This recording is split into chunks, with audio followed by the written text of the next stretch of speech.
నమస్తే, welcome to BRK news. మిత్రులారా, గత కొంతకాలం నుంచి కవిత సంచలనమైన ఆరోపణలు చేస్తుంది.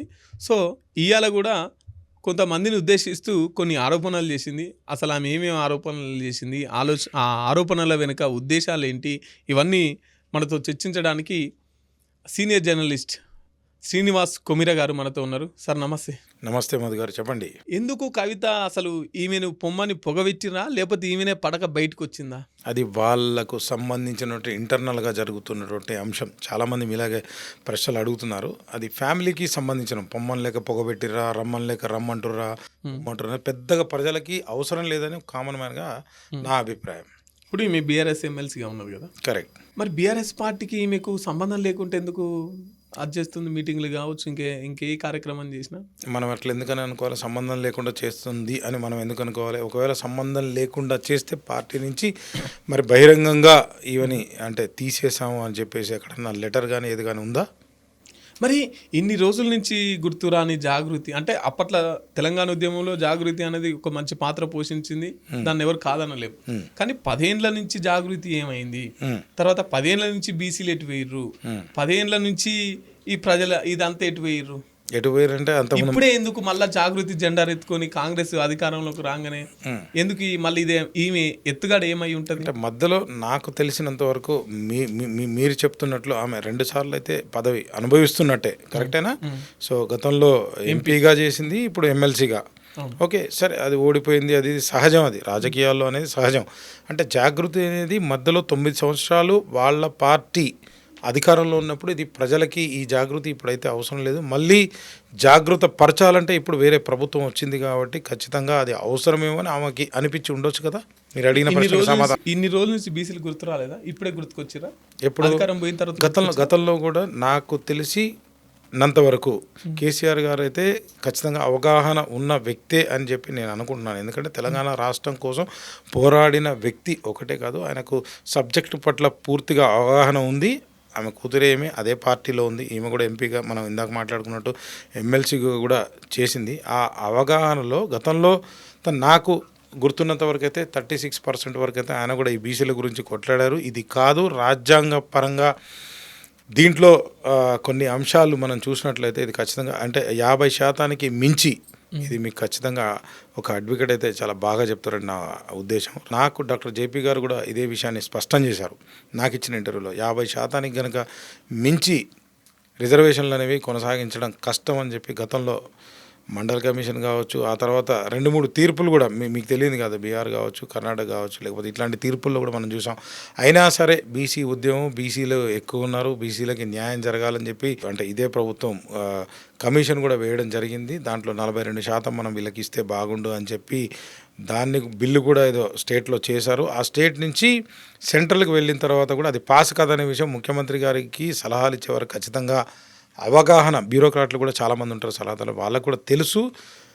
కానీ ఇది ఇక్కడ అన్ని పార్టీలు కూడా దీన్ని రాజకీయంగా, అది బీఆర్ఎస్ కావచ్చు, లేకపోతే కొంత బీజేపీ, నాకు తెలిసినంత వరకు నాకు రామచంద్ర గారు ఒక ఇంటర్వ్యూ ఇవ్వడం జరిగింది. ఖచ్చితంగా బిల్లు పాస్ కాదు ఇట్లా అని చెప్పి ఆయన తేల్చి చెప్పడం కూడా జరిగింది. రీసెంట్గా అంటే బీసీ కమిషన్ మాజీ చైర్మన్ ఎవరైతే ఉన్నారో ఆయన ఈరోజు బీజేపీ పార్టీలో కూడా చేరడం జరిగింది. ఆయన కూడా ఏమంటారంటే బిల్లు ఇది పాస్ కాదు, కానీ ఇది ఇంకో రకంగా కనుక మనం ప్రూవ్ చేయగలిగితే ఖచ్చితంగా ఇది పాస్ అవుతుందని చెప్పి ఆయన అన్నారు. ఈ విషయం కవితకి తెలియకుండా ఉండదు. రాజకీయ నాయకులు, ఏ రాజకీయ నాయకులు అందరికీ తెలిసింది. మొన్న రజతోత్సవ సభ, బీఆర్ఎస్ 25 సంవత్సరాల రజతోత్సవ సభ వరంగల్లో ఎప్పుడైతే పెట్టిరో, వరంగల్లో ఆ సభ పెట్టిన కాంచి కవిత పక్కకు ఉన్నట్టు మనకు కనబడుతుంది. కవిత అక్కడ ఎక్కడ ఫ్లెక్సీలలో లేదు, ఎంతసేపు ఉన్న కేటీఆర్, హరీష్ రావు, కేసీఆర్ వీళ్ళే ఉన్నారు. ఆ తర్వాత ఈ సభ ఎట్లా జరిగిందని చెప్పేసి ఒక లెటర్ వాళ్ళ నాన్నకు పంపితే ఆ లెటర్ బయటకు వచ్చింది. ఆ లెటర్లో చాలా కీలక అంశాలు కూడా పెట్టింది. ఆ తర్వాత సరే లెటర్ బయటకు వచ్చింది, ఎవరో పెట్టిరు, ఎట్లా బయటకు వచ్చింది.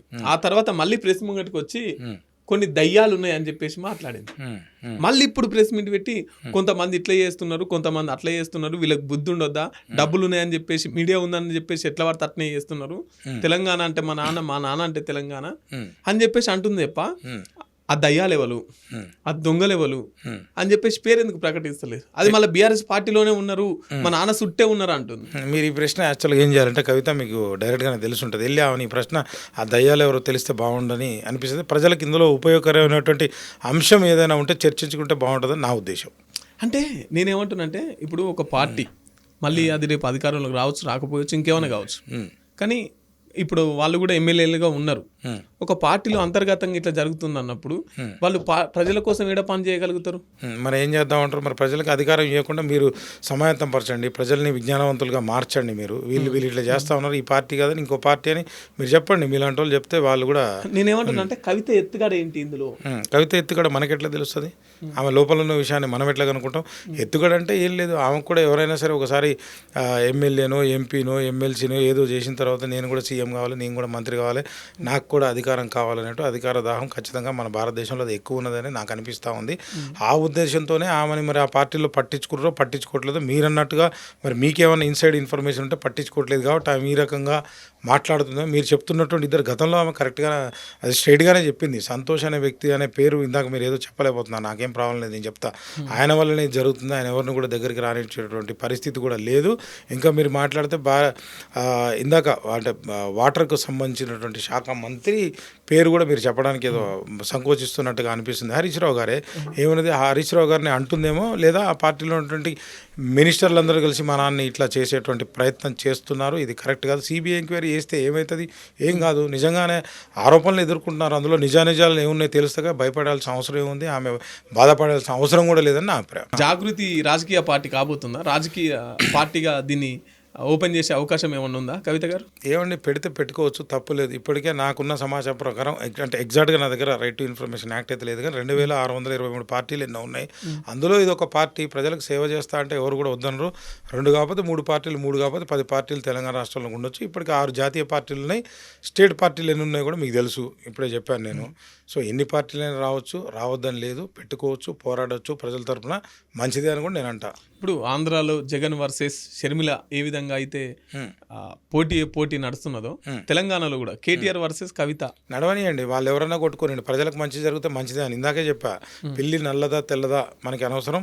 చైనా అధ్యక్షుడు జీ జింగ్పింగ్ చెప్పినట్టు పని జరిగిందా లేదా అనేది అవసరమే తప్ప వాళ్ళిద్దరు కొట్టుకుంటారా వీళ్ళిద్దరు అంటుకుంటారా అనేది ఒక కామన్ మ్యాన్గా నాకు అనవసరం. నాకు లాభం చేకూరిందా లేదా, రాష్ట్రం రాజ్యం అభివృద్ధి చెందుతుందా లేదా అనేది మనం ఆలోచించాల్సినటువంటి అవసరం ఉంది అని చెప్పి వ్యక్తిగత విషయాల్లోకి వెళ్లకుండా ఈ మీడియా కూడా ఉంటే మంచిదని నా అభిప్రాయం. కవిత గారు మాట్లాడుతూ కేసీఆర్ అంటే తెలంగాణ, తెలంగాణ అంటే కేసీఆర్, కేసీఆర్ మీద సిబిఐ ఎంక్వైరీ చేసిన తర్వాత తెలంగాణ బగ్గున మండొద్దా, తెలంగాణకు బంధు పిలుపునియొద్దా, ఈ దొంగలు ఎందుకు ఇట్లా చేస్తున్నారు, మా నాన్న పేరును ఖరాబు చేస్తున్నారు, రేషం నాకు వస్తున్నది కానీ వాళ్ళు మంచిగానే ఉన్నారు అంటుంది.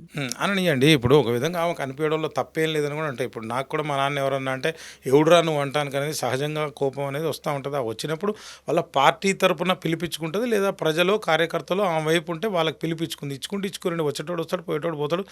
రాష్ట్రం ఇట్లా ఉంటుందా అంటే తగలబడాలనా ఏంది, ఏం కావాలా, అట్లాంటిది అనేది అది మంచి ప్రక్రియ కాదు.